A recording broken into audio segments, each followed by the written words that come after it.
Istanbul 2022 మరియు కొత్త ఢిల్లీ 2023లో 2 సార్లు ప్రపంచ ఛాంపియన్ స్వర్ణ పతకంను సాధించింది.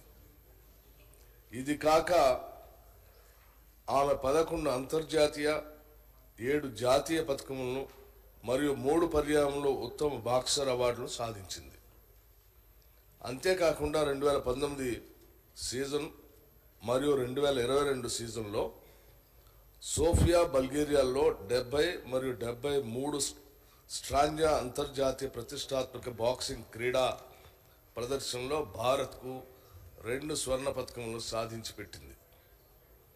ఆమె ప్రపంచ ర్యాంకింగ్ నెంబర్ 1 2022 మరియు ఇండియా ర్యాంకింగ్ నెంబర్ 1గా ఉండి తదుపరి ప్యారిస్ ఒలింపిక్స్ 2024 కోసం ఒలింపిక్స్ పోడియం ఉత్తమ స్థానం కింద టాప్ స్కీమ్ అథ్లెట్ల జాబితాలో చేర్చబడింది.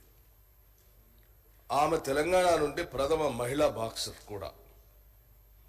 ఆమె తెలంగాణ క్రీడల అథారిటీ హైదరాబాద్ చరిత్రలో ఒక మైలురాయిని సాధించి పెట్టింది ఈ రాష్ట్రానికి సంబంధించి.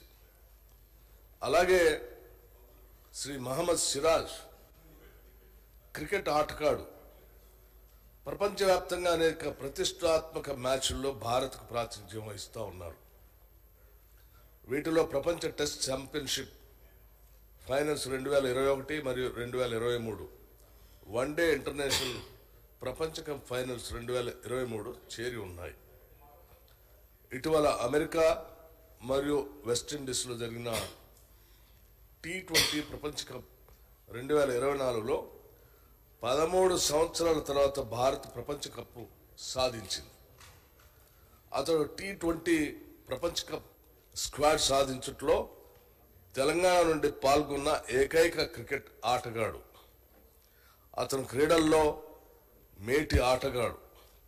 మన రాష్ట్రానికి అంతేకాకుండా దేశానికి కూడా ఘనమైన కీర్తి ప్రతిష్టలు తీసుకొచ్చారు. అందువల్ల వారి యొక్క ఉత్తమమైన ప్రదర్శనను ప్రోత్సహిస్తూ రాష్ట్రంలో గ్రూప్ 1 సర్వీసుల కింద డిఎస్పి పదవిలో సదరు క్రీడాకారులకు ఉద్యోగం కల్పించటకే తేదీ 1/8/2024 జరిగిన మంత్రిమండలి సమావేశంలో రిజల్యూషన్ నెంబర్ 93/2024 ద్వారా తీర్మానించడం జరిగింది.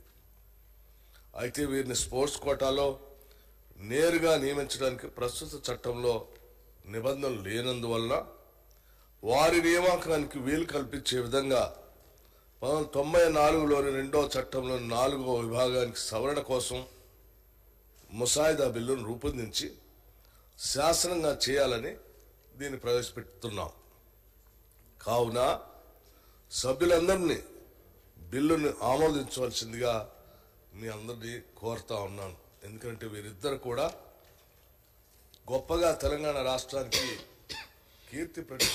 కీర్తి ప్రతిష్టలు తీసుకొచ్చినటువంటి మేటి క్రీడాకారులు కాబట్టి వారి కోసం రాష్ట్ర ప్రభుత్వం తరఫున క్రీడలను ప్రోత్సహించడానికి, ఈ రాష్ట్రానికి కీర్తి ప్రతిష్టలు తీసుకొచ్చేటువంటి వాళ్ళని ప్రోత్సహించడానికి ఈ రకమైన నిర్ణయం చేయాల్సి వచ్చింది. కాబట్టి సభలో దీన్ని ప్రవేశపెట్టి మీ ద్వారా అందరి ద్వారా ఆమోదం పొందాలన్నటువంటి ఆలోచనతో దీన్ని ప్రవేశపెట్టాం.